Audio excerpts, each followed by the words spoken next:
Welcome to Find Myself Free, the podcast. I'm Ellie Young, alcohol-free life coach, mom, and athlete. I'm dedicated to helping others change their relationship to alcohol by sharing my journey of transformation. Fascinated by my own capacity for change after decades of gray area drinking, I'm passionate about sharing what I've learned from neuroscience and positive psychology to help you break free from the drinking cycle and unlock your true potential. Hear my personal stories of triumph and struggle as I navigate raising two boys, finding myself after 40, building a business, and doing it all alcohol-free. From women's health and cycle syncing to fasting and biohacking, this podcast is your roadmap to a healthier, purpose-filled life that starts with changing your relationship to alcohol. It's time to embrace change, find balance, and create the life you were meant for. Welcome to Find Myself Free. What's up, everybody? I'm Ellie Young.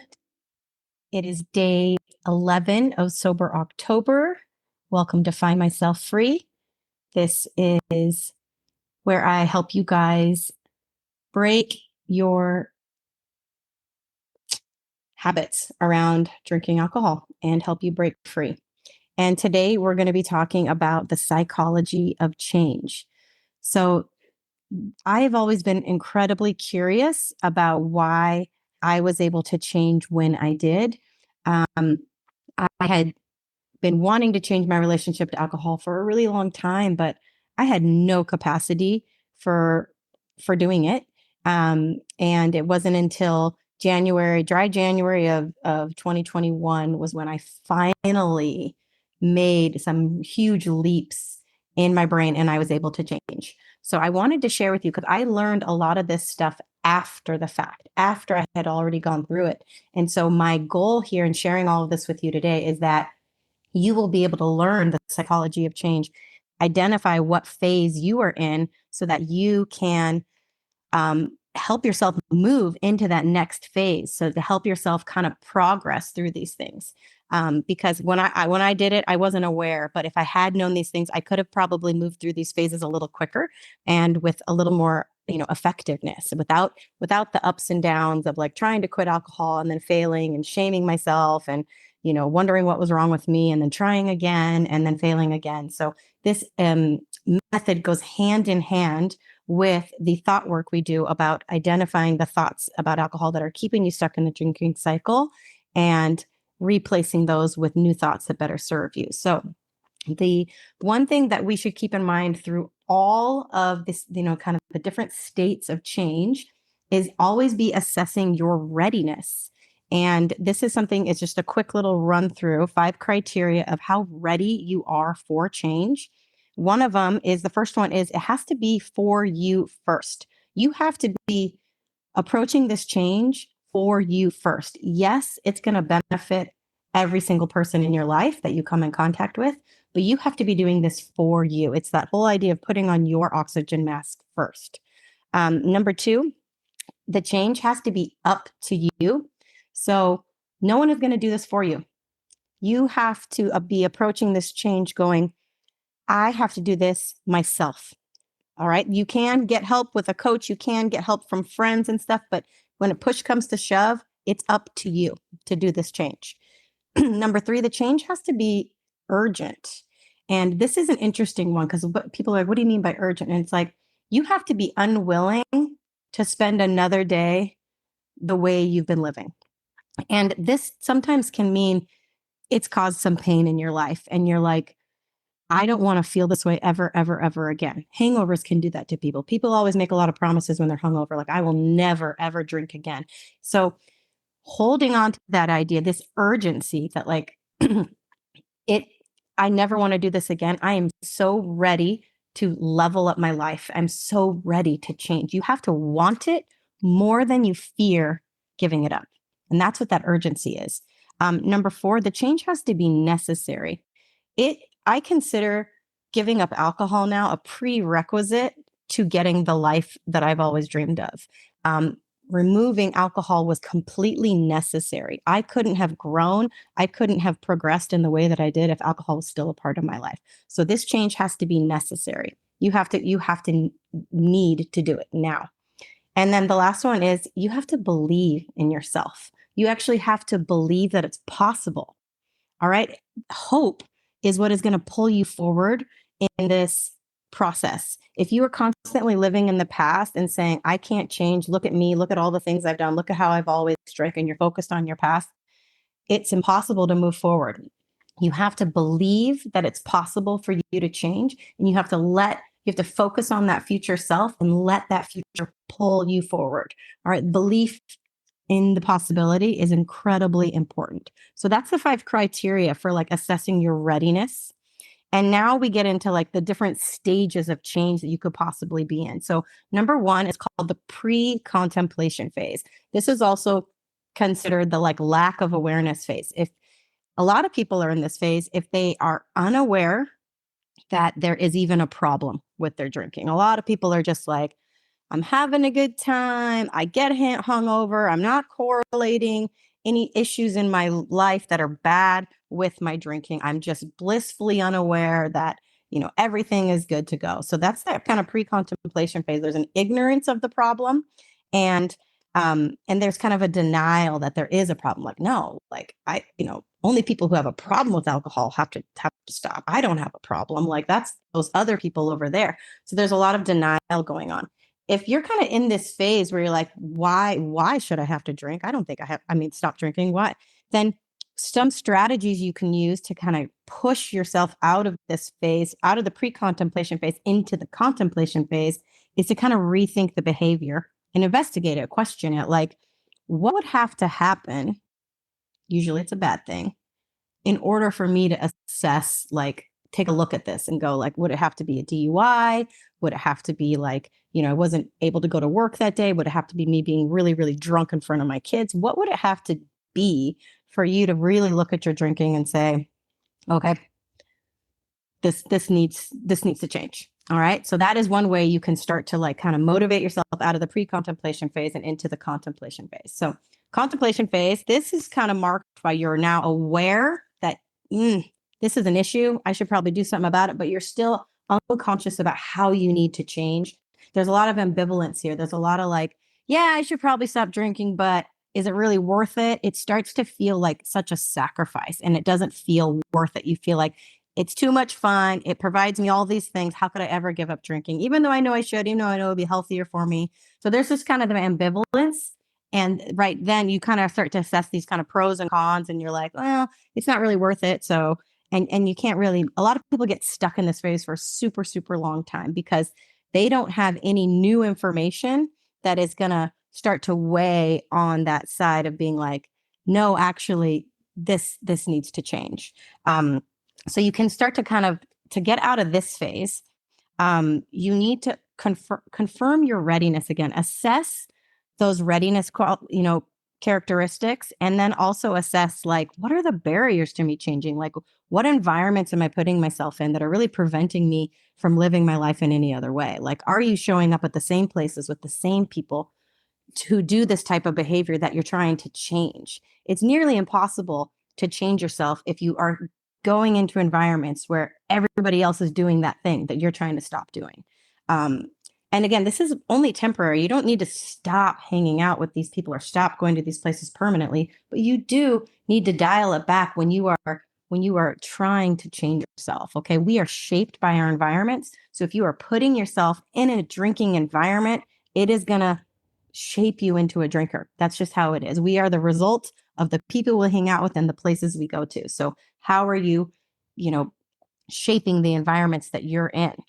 So, the next, another kind of strategy here to kind of move out of this phase into an actual preparation phase is to focus on the why you want to change. Like, who are you doing this for? And what are the benefits that you're going to get from cutting alcohol out? So instead of focusing on, oh man, I can't give it up because X, Y, and Z, it does all these things to me, I want you to shift your mindset and start focusing on all that you have to gain. All right. Shifting it into being like, my health is going to improve drastically. My sleep, my gut health, my hormonal health, my relationships, the way my kids see me, all of that will start to improve. My ability to follow through with my workouts. If you have a career or some sort of dream that you're after, all of those things will improve when alcohol is no longer in the picture. So focusing on all of those benefits is going to help you move out of this kind of this contemplation phase, like, should I try to change my drinking? I don't know, into, yes, I'm ready to change my drinking. So the next phase is the preparation phase. This is when you are like, you're aware that you want to change and you're consciously taking action now into preparing yourself for this type of change. This is where you start experimenting with like little small changes. Maybe you're like, okay, I'm not going to drink Monday through Friday, and I'm going to buy some non-alcoholic beverages, and I'm going to read this book. So you start kind of changing your environments. You're changing your internal environment and you're changing your physical environment. Maybe you're like, maybe I'm not going to go to the bar on Friday night. I'm going to go to this yoga class instead. And maybe I'm going to download that Quit Lit book that someone recommended to me, which for me, the very first one I read is called Quit Like a Woman. Game changer, changed my life, really set in motion the change that I was about to start on. And the next one I read was This Naked Mind by Annie Grace. And that one sealed the deal for me. It's why I'm here today. And again, this is now that I look back and I start to recognize what phases I was in at different parts of my journey. I'm like, okay, when I was in the preparation phase, I was reading these books and I was still drinking. I had attempted dry January and I only made it the first 5 days like of the week. And then once that weekend came around, I talked myself into drinking. I thought it was okay. But these books, this information was in my head. And I was starting to experiment with it. And I was starting to be more mindful of my drinking. I was starting to say, okay, man, I tried to do moderation. I said, okay, I'm not going to drink hard liquor on the weekends. I'm just going to have 2 glasses of wine. For some reason, wine to me was like a step down. So to me, it seemed more sophisticated, more classy, more acceptable for a mom to have a glass of wine than it is for her to walk around with cocktails, which is what I like to do, tequila and rum. I was a bit of a pirate. So I thought, I'm going to step it down to this wine. But what I ended up doing is counting my drinks. I had my 2, I drank them really fast, and then I was done. And I wasted all my brain space thinking about that next drink that I couldn't have. And it kind of ruined the entire night for me. And I got to a point then, after experimenting like this a couple times, trying to moderate, I was like, it's actually a lot easier to not drink at all than it is to try and measure and only have the 2 drinks. Because once that alcohol was in my system, it took me up and then it took me down and it created a craving for that next one. And then I couldn't have it. And it actually left me lower than where I started. So this kind of mindful experimentation in the preparation phase for the real change that you're about to embrace, this is helpful. So you start to make a plan and you start to like get the information that is going to lead to your transformation. So this phase is where I recommend getting a coach, because you have what you want in grasp. You have the idea of where you want to go in sight, but you're still not sure how to get there. This is when I hired a coach, and I worked with them for 4 months because I knew I didn't want to drink again. I hadn't been able to do it fully. Had maybe a couple weeks under my belt I don't even think I had that. I maybe had like 2 weeks under my belt when I decided I'm hiring a coach. I'm dead serious about this. I want to invest in myself at this phase and make this real. And make it real. And I didn't go into it knowing I wasn't ever going to drink again. I went into it thinking, I just don't want to feel the way I feel when I'm trying not to drink, which was like feeling deprived and feeling like this isn't fun anymore. Like, how do I have fun again while I'm not drinking? And it took me, talking to this person who had been where I had been and who had information. And I got to go back and recondition myself over and over and over again to the point where I was like, this life is better. This feels really, really good. And then I was able to start really putting this change into action. That's the 4th stage. And this is where you are taking direct, intentional action towards that type of change. This is where you are literally starting to change your life. You're like, I don't do that thing anymore. I do this now instead.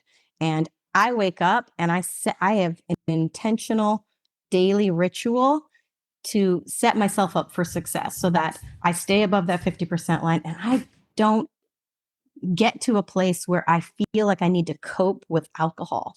And so that is where real intentional action starts taking place. And then you design your nightly ritual and you're like, these are the things I'm going to do at night now instead of drink. And if the thoughts come up, as they will, that try and start talking you into that alcohol, this is what I'm going to do instead. Okay, you have the plan, you have the implementation intention all ready to go. You say, if this happens, this is what I'm going to do instead, because you know it will happen. You know the craving will come up. You know the cue will be there because unfortunately, our world is just completely surrounded by alcohol. Your relationships, the places you go, the things we do, everything. Alcohol is everywhere. And so you're going to be confronted with it and you have to have a plan. So this phase is all about being incredibly intentional about creating the environments both up here and internally and externally to shape yourself into the non-drinker that you are and to do it in a way that you're thriving, not in a way that you are depriving yourself. And that comes from the thought work. You are changing the thoughts that make you believe you need alcohol to enjoy your life or believe you need alcohol to relax. And instead, you are replacing it with thoughts that are I don't reward myself with a toxin anymore. I reward myself with a pedicure on a Friday night.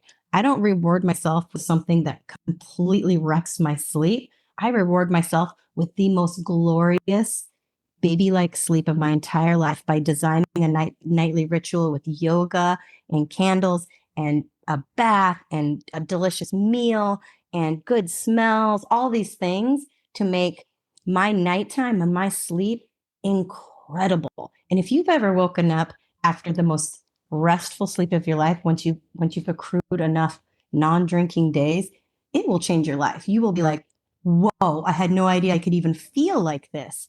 This is what my body has been missing for decades, real restorative sleep. And then you're going to get really like particular about your sleep. You're like, I want to go to bed early. I want more of this glorious sleep. I invested in a cooling mattress to make my sleep even better. I invested in the weighted blankets because I love my sleep now. And I wake up early because I'm so rested. My body is like, that's all I need. I got enough incredible sleep and I'm up now and I feel amazing. All right. I want this for you. This is one of the best perks of going alcohol free is incredible, incredible sleep. So after you get to the action phase, and I should note that a lot of people, when they approach change, they try to jump right into this action phase and skip, the other phases, the pre-contemplation, contemplation, preparation. They try to jump right into action and start changing their behavior without changing anything else. All right. And that is where you end up relying on willpower, and it is incredibly frustrating and it's like a shame cycle because you're trying to change yourself, but you didn't do any work on any of the other things that affect your behavior, which is your thoughts, which is your emotions. And so you're showing up the same exact way and just trying to stop the train in motion without all of the other stuff that's behind it going, no, you didn't stop any of this stuff. You didn't stop the thoughts. You didn't stop the emotions. You're just trying to like put a roadblock here now. And that is a painful place to be. So it's really important to assess where you are in this different phases of change and then say, how do I get from this phase to the next one? And you can't skip a step, but you can aid yourself here by working on the thoughts. And then you start to replace those thoughts, the thoughts that are coming up that are triggering you to drink. You start to replace those with thoughts that actually serve you. And then you feel differently, and then you start to behave differently. It's like magic. It all starts up here with your thoughts. After you've been doing this successfully for a while, you get into what's called the maintenance phase. And that's where you don't even really have to think about it anymore. You are no longer aware. You are actually going back into the unaware thing because it becomes like second nature, this ability to not drink and not even think about not drinking. You go out. I mean, people are so like, whoa, you can go out now and like hang out and and I'm like, I have no desire to drink. Just like I'm trying to think of something I don't like. It would be like, hey, I don't really like peas. My husband's always trying to get me to eat peas, and for some reason, I just don't like them.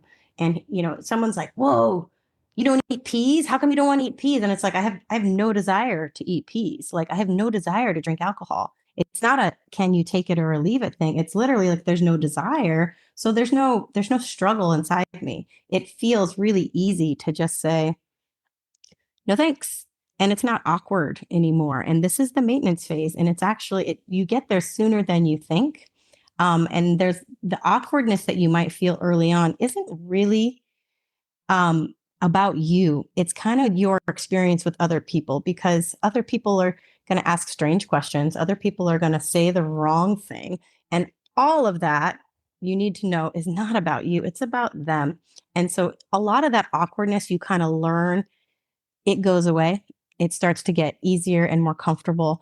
And people, the genuine people who are really curious about it and want to talk about it, and you can maybe again hold the torch for them and show them like, hey, this is the way I live my life. I would never push it on you. But if you wanna look at what I'm doing over here and see how great it is, then yeah, by all means, check it out, because I feel amazing. And I was the last person that anyone would have thought to go alcohol free. I was the biggest partier of all my friends. Out of all the families, we hosted the most parties. And it was a shock to most people that I gave up alcohol when I did. I think I hid it really well, what my struggle was, and just how much it was kind of hurting me and made me feel terrible. Um, and so when I quit, kind of in dramatic fashion, right before my 40th birthday, where I was supposed to go on a huge 40th birthday party trip to Cabo and stay in a friend's mansion, because 4 or 5 of us girls were all turning 40 within the same couple of months.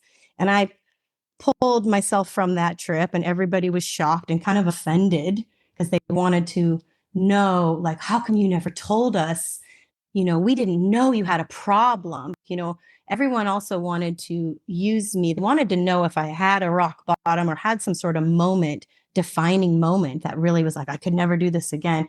And really, there was no defining moment other than the pain of like looking at myself every day and going, this is not who I am. This is not who I want to be for the next decade of my life. The 40th birthday looming was definitely one of those kind of like, okay, what is the next 10 years going to look like? Is it going to be the same, where I just keep showing up at the same places and drinking the same thing and kind of feeling like shit every morning, and then trying to work it all off and sweat and try to not age and try to not, look like hell every day? That just did not sound appealing to me. But I had no idea that living alcohol free could be as incredible as it is. Everyone believes you're sacrificing so much, because it is tied to all these decade old beliefs that make us think that alcohol is so necessary for our fun, so necessary for our stress. And the fact of the matter is, it's not. We are just incredibly out of practice doing anything without alcohol. And once you give yourself enough of a break, that's what Sober October is designed to do, is to just give you perspective. Nobody's saying you have to give up alcohol forever, but just give it up long enough so you can start to feel good again. You can start to feel the difference, because most of us, we've been drinking since our teens, and it's only gone up and up and up and up. And when you give yourself that break long enough for the awkwardness to wear down and for you to get kind of homeostasis again, you're like, holy smokes, I feel so much better. I had no idea that middle-aged life, I could wake up feeling rested. I could not have bags under my eyes. My skin could feel hydrated. I could have energy to keep up with my kids, to do the workouts I want to do, to run my business, and feel good. And we are drinking. It's so ironic. We drink to try and combat so much of our stress, and we give it so much credit for so much of the fun we want to have in life. But in the end, it takes this perspective to realize just how much it was actually working against you in so many different ways. And um, me being able to kind of look at the science now and understand it a little bit better, and understand how I was able to go through these different phases of change and get to a place where I am alcohol free, and I feel so good that all I want to do is share it with everybody. I want to kind of shout it from the rooftops because I feel like it's the best kept secret, especially for women, especially because we have been targeted by the alcohol industry as like, we are the decision makers. We are the ones that they want to go after. And they've tied it to our liberation. They've tied it to our empowerment, saying, you're a mom, you need this alcohol to get through. You deserve a girls' night out. You deserve it. And it's hurting us. It is sabotaging us. You know what the mom needs? She does not need to go out with her girlfriends and get shit-faced and then have to wake up and do the mom job the next day of being hungover and tired and sick. She needs some real self-care. Yes, she needs friends, she needs connection, she needs support, she needs love, but she doesn't need all of that tied to in a toxin. There is so many other ways she can take care of herself and get what she needs without alcohol, without something that is really going to only compound any issue she's having in her life. So thank you all for tuning in today. I wanted to touch base on a couple things with Sober October. If you guys are not doing my Sober October yet, you can click the link in my bio and it'll take you to a free sign up link. You just pop in your email there and I will start emailing you all of the exclusive coaching videos that I'm sending out to my community, as well as a Zoom link to my Friday coaching calls. That's where you can have a chance to connect with me live and answer any questions. So email me anything, any issues, any thoughts that keep coming up that have you stuck in the drinking cycle. I would love to work on them with you and to help you progress through these different phases of change and get you to where you want to go, because the life you were meant for, it is waiting for you. And it's literally can be as simple as just cutting the alcohol tonight and to continue to cut it